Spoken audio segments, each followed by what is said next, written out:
Ovečky v košiari, biela huňa za huňou, jedna ako druhá. No kto by ich rozoznal? Ale poriadok musí byť, najmä v takom veľkom stáde. Mladá ovca, ktorá je ešte pred prvým oplodnením, sa nazýva Jarka.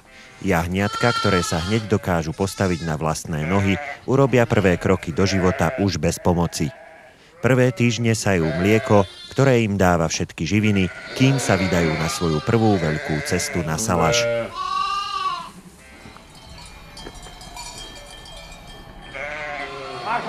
Po niekoľkých týždňoch sa jahňatá odstavia od mlieka a musíme ich označkovať, aby sa nám náhodou niekde nezatúlali a tiež, aby sme splnili podmienky a predpisy pre chov dané Európskou úniou.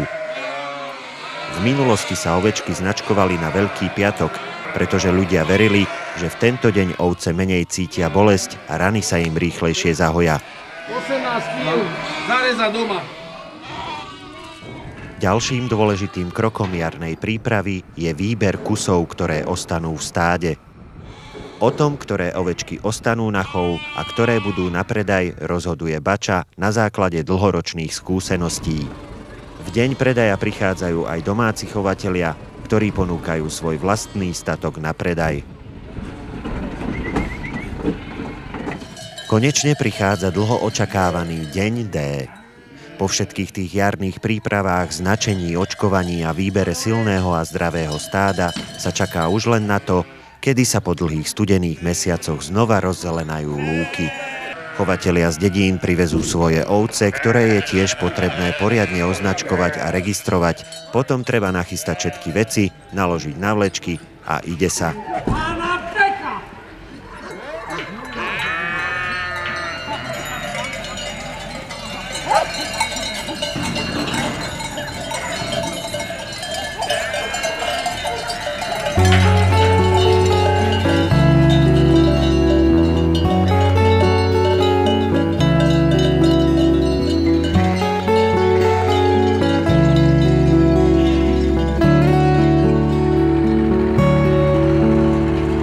Pasú tam vysoko, kde nocúvajú sovy a bralám v oblakoch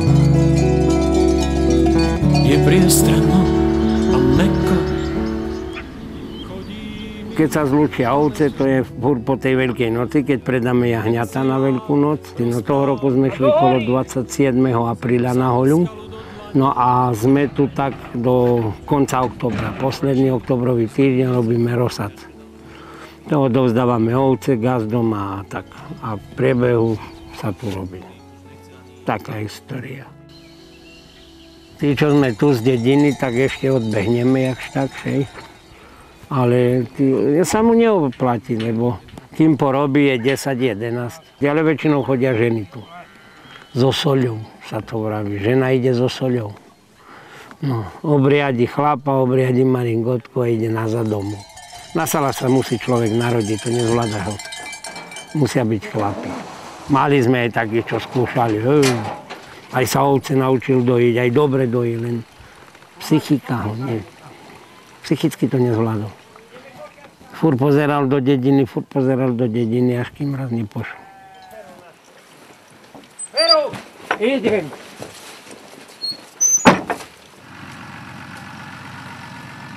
Začína mrholiť. Ale na Salaši, dážď, nedážď, sa robí za každého počasia. Treba ukotviť strážne psy, postaviť riadnu ohradu, búdy na dojenie, zapojiť kotol, upratať kolibu, narúbať dreva, zakúriť.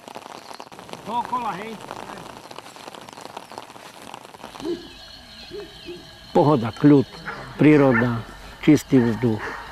Keď aj robota, no už sme na to zvyknutí, veď to nerobíme prvý rok. Ráno stávame zavčasu o 3:30 a celý deň je čo robiť. Podojiť ráno, spracovať sír a furt je čo robiť s drevom, kolo odvarania, kolo síra. Voda pôjde. No, dole ďalšie veci. Poďme, chlapci. Ani sa človek nenazdá popri všetkých každodenných povinnostiach, ktoré práca a život na Salaši prinášajú, a je tu máj. A s ním aj jedna z najkrajších jarných slovenských tradícií – sadenie mája. Poriadny strom, muzika, dvojchlapovej slivovičky a ide sa.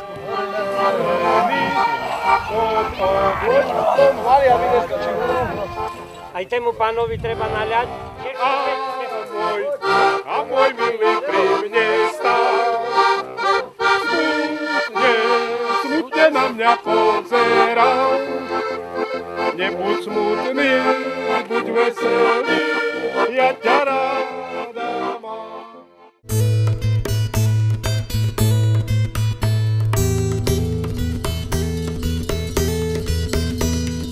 Povedz mi ty, kukulienka, vtáčik milovaný, prečo ja tak veľmi ľúbim kraj tu pod Tatrami? Prečo som ja neutiekol do cudzieho sveta?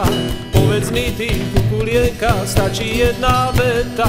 Rodná zem ťa chlebom živí, láska korál. O naše ovečky sa dobre staráme a v tomto období nadojíme až 400 litrov mlieka denne. V lete dojivosť klesá. Staré slovenské porekadlo hovorí: prišiel Ján, zobral džbán. Zo získaného čerstvého mlieka vyrábame chutný ovčí syr, brinzu a žinčicu. Ale o tom nám najlepšie porozpráva odborník na slovo vzatý, Bača Rudo.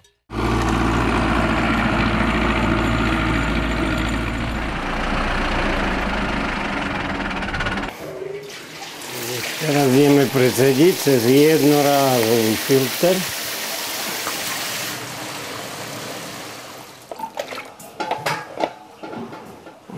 Zoberieme harfu a pomaly liejeme syridlo, aby bolo dobre.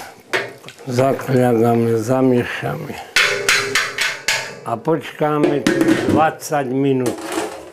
Teraz robíme kríž. Vidíš, jak pekne?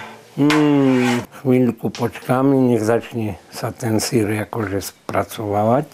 Roztrepeme to teraz s tou harfou, to sa volá harfa. Pokrajame na čím najdrobnejšie, vidíš?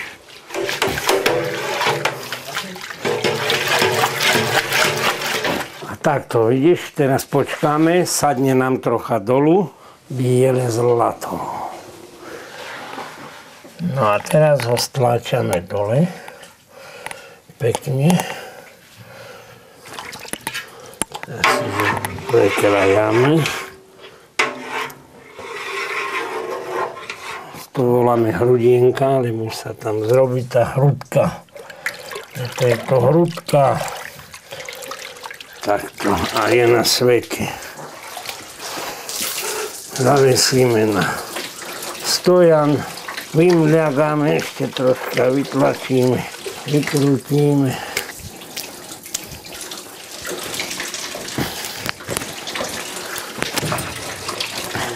Potom sa dajú do teplého skladu, takzvaný teplý sklad, to tu na ten podýšar drevený, a buď sa gazdom dá na ovečky, alebo necháme si ho skysnúť a bude tá fajná brinza.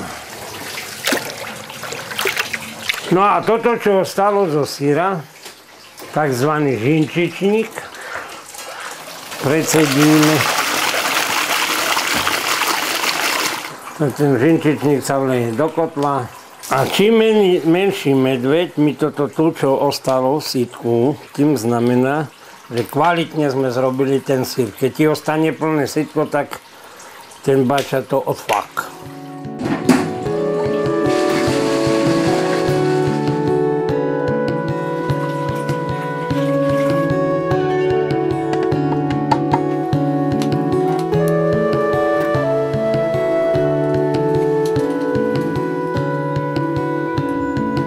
Pane Bože,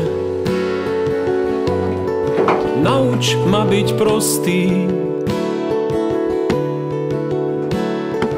ako býval. Taká brinza, jak víno. Pozri sa, jaký je krásny vytiznutý, jak sa robia pekné špagáty.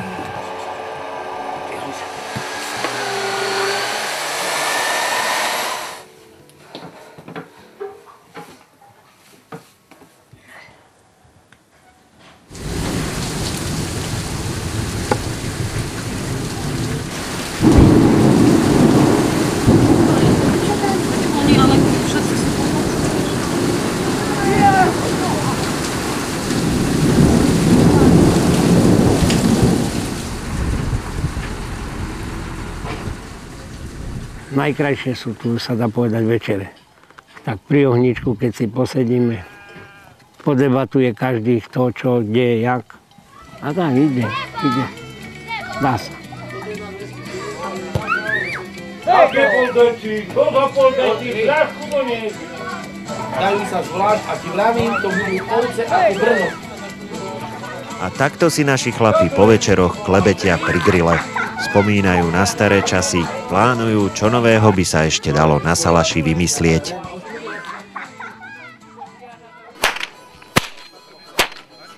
Bačovou cestou ovečky my pôjdeme tiež za vami.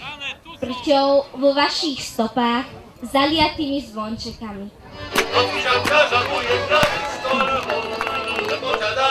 Najväčšiu radosť z pobytu u nás majú samozrejme tí najmenší. Po dni strávenom na Salaši si deti aj dospelí neodnášajú len hrudu fajného syra či brinze, ale aj kopec príjemných spomienok na deň prežitý v prírode. Za bezpečnosť stáda na Salaši sú zodpovedné naše nie príliš priateľské psy, ovčiarske čuvače.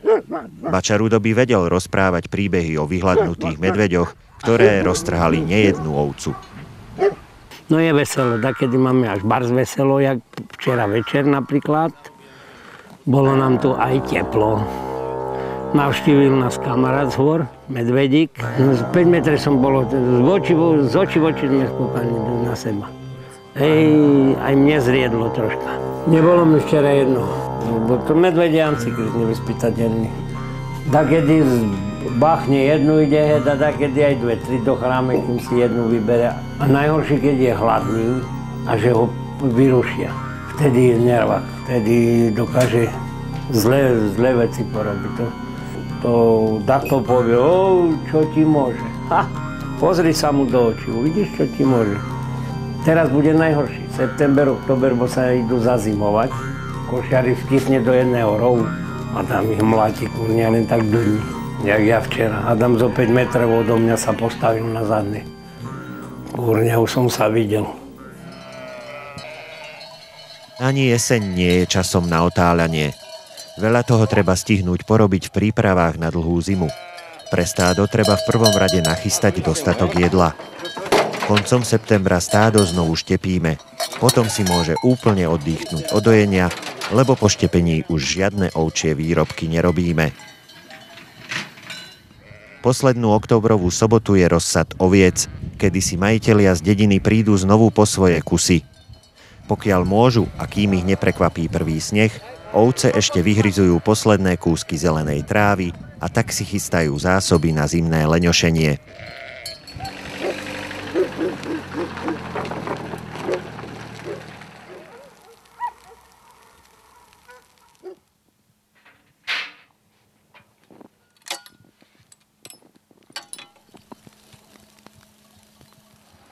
Tak toto je príbeh o Salaši Pastierska. Sme radi, že sme vás tu mohli privítať a pohostiť. A teraz je už čas odísť.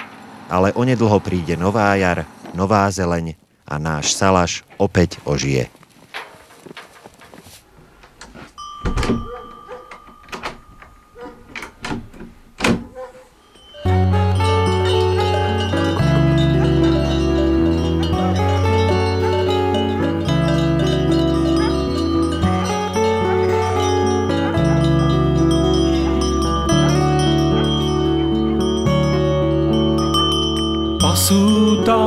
vysoko,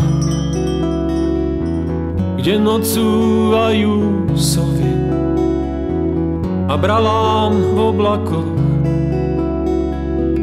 je priestranno a mäkko, chodí mi pamäťou ten silák rozprávkový, vzal skalu do dlane a vytlačil